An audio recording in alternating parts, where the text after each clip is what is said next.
Hi, this is Kenny Hotz, Canada's George Clooney, and you're watching Comedy Matters.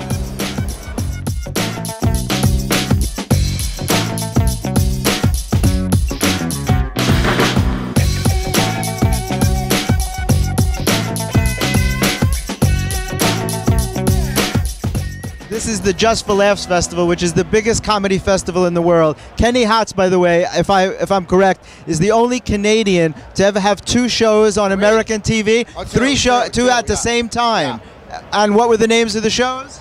Spenny versus Spenny. I'll help you. Spenny and Testees. Yeah. Testees. Schindler's Fist and Diddler on the Roof. No, look, it's nice to see you, Jeffrey. You look very good. Thank you. I feel good. It has the guy who just got off the plane. Has the new heart? Is that working out? The new heart. Yeah. The new lungs, the new back. It's all. Every new part is working fine. It's nice who won fishing rights off Newfoundland? Do you know that fact? Some war, when the war ended, somebody won fishing rights off Newfoundland. That's all I remember from elementary school. You have any idea what country that was? Listen, these Portuguese fishermen, they come in, they live in friggin' Portugal, okay? These are like gypsies. They come in, they steal all your herring, and then they split. You can't catch any of them. It's a friggin' Portuguese. The Japanese are basically eating, you know, rocks. Like, there's nothing that Japanese people won't eat in the ocean. Like, as long as it gives you goiter. That's the look that they want. The enlarged thyroid gland. It's very hip. What? Goiter. I used to date one of them. Yeah, a friend of mine once thought it was a Yiddish word, this Filipino guy. I used to say that as an expression when someone didn't look that good, the chicks got goiter. Oh, yeah. And he thought it was a Yiddish word. There was a great on one of the first National Lampoon records. That's Not Funny, It's Sick. There was a great goiter thing. I don't know if you remember. I absolutely my favorite records always. Yeah. But in terms of goiter humor, it was very big. Yeah. Listen, goiters are big. And they're goiters, and like where? Yeah, it's like unguents. Like these are such wonderful words that nobody's using anymore. That's all like Henny Youngman. Like that's all early Jewy stuff, which is amazing. Yeah, the old days, the Milton Berle days, when they would do blue humor. Yeah. Which you don't know about. You don't do blue humor. I do brown humor, actually. It's a lot worse. You once told me a story about how Kenny Spenny got started, that it was a friend of yours, right? A childhood friend of yours? Tell me the story that was behind the show, that you guys used to make fun of each other or something? Yeah, well, we were like actually our dads were best friends when they were kids, but no, we're just these Canadian guys that, you know, went to LA. And, you know, we're Canadians. When we actually got to LA, we just realized it was so dog-eat-dog. It was so natural for us. Like, we went into a room, and the guy goes, you got something with you two guys against each other? I was like, yeah, me versus him. And anyway, time I went into a room, they go, you got this, you got that? I'm like, yeah, singing dolphin that lives in dinosaur land. Like, whatever. Look, I'm a Jew, whatever they want. Sure, yeah. You never say no. I don't have that. Anything for a shekel. For a shekel. How did you get your first start in the business? Like, what were you doing that led to your break in comedy? Really funny. There was this animation camp in Toronto that my mom took my brother to, and then just dropped me off there as well. And I was making animated shorts when I was 6 years old. And then Henry Winkler as the Fonz, 1973, something like that, shows up, and he showed up to actually watch blind kids animation. They were making animated cartoons with string, and he saw my movie. You were in a blind camp? Well, a part of it was blind camp, you know what I mean? And but he saw my movie, and then I got this directing award in the newspaper from Henry Winkler, and that kind of started it. I just kept making movies with my brother. I was too lazy to do anything else, and my family was in the scrap metal business in Hamilton, and you like show up there in that yard, and you see those people covered in like, you know, steel dust, and they're like, oh my, like I will do anything else to, like, I will literally be like a masseur to not work in the family business. Well, scrap metal is definitely a conduit to the comedy business. There's no question. Yeah, it's just, yeah. So how did you get your first stuff seen? I'm always fascinated about that. You're making films. How did you get them out there? You know what? It's all luck.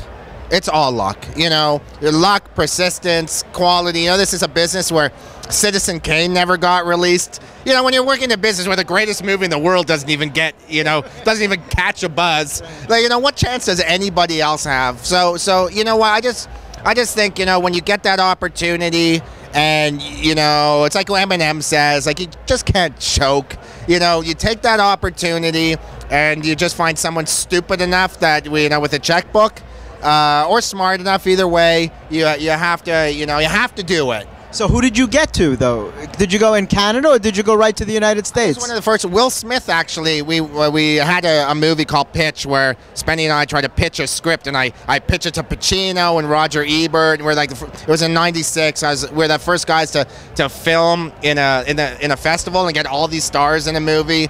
And we played the U.S. Comedy Fest. We got in, just somebody saw it, and then Will Smith saw it, and we started working for Overbrook. They flew us. Gave us 20 G's to move to LA, and yeah, we started pitching, and USA Network bought it up. But it's just a series of cancellations, canceled, and, you know, persistence. And I lived in LA for 5 years without a car. You know, 5 years without a car. Like 5 days without a car is crazy. Boning the ugliest, you know, meeskites for like a get burrito. The ugly Jewish chicks I was moaning for just to eat. Well, it's just traumatic, you know. You haven't slept well since. No, yeah. Actually, I said my wiener looks like Freddy Krueger, because I've been on TV for 9 years, so I'm on my 14th skin graft. What's the name of your new show? Kenny Hotz's Triumph of the Will. Oh, that's right, Triumph of the Will. Tell me a little bit. You sent me a couple of episodes. I was only able to watch part of one. Yeah. One was about your mom, how you're trying to get your mom a date. Trying to get her laid. She hasn't been laid in 20 years, and it's really about. I'm kind of like Geraldo on acid. It's Dateline meets Mission Impossible. You know, I thought there was a huge vacuum for, you know, comedy, because, you know, I love Colbert and The Daily Show, but nobody was making a funny 60 Minutes. Right. So it's about me, and each week I have this different Herculean task that I have to accomplish. One of them is like I have to try and like French people. You know, I go to France to try and like them, or one I got to get my widowed old Jewish mother laid. Or I actually. Do you tell the French people that you're Jewish before you try to get them to like you? Oh, they can smell us. That's like Swiss people in fondue. They can sniff you like the second you show up. But no, I also do. I'm the first Jew to build a mosque for Muslims. One of them is called Children of Abraham, where I'm the first Jew in 1,400 years. I try to raise money. I get $3,000. I get this Chinese funeral home and turn it into a mosque. Serious, really? Yeah, that's hysterical. Anyways, just Google it. Kenny Hotz is Trying for the Will. And yeah, who knows? You know. So, and where is it airing? On what network in America? Al Jazeera.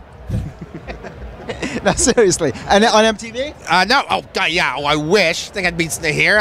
I'd be like in Dubai right now, eating like, you know, walrus penises. No, don't have a U.S. broadcaster yet. I hope it goes. You know what? We're all dangling by a thread, Jeffrey. You know what I mean? This is a place where, you know, Milton Berle couldn't get a show after he had a show. You know, it's like what luck do any of us have? I hope it. I just try to do the best stuff I can. Try to let as few people as possible fuck with it, and I just pray that, you know, people like it. So in the end, just as long as people aren't spitting me on the street, and, you know, Dorito munchers still think I'm cool. Everything's kosher. Well, I consider it a very good sign that I ran into Kenny Hotz, because I just got here and get right off the plane, run into Kurt Braunohler, Russell Peters, and then Kenny Hotz I see right before I get in the elevator. So I wish you the best of luck with your show. It's so nice seeing you. It's an honor, actually, listen, to be interviewed by you. I've seen the people that you interview, and it's really an honor to be here and to be part of this microphone that actually smells a little like Sarah Silverman for some reason. I don't know why. I won't tell Sarah you said. I know that smell. Yeah, you know. It smells like familiar. Yeah, old gefilte fish. Thanks, Kenny. It was great to see you. Okay. All right, always nice seeing you.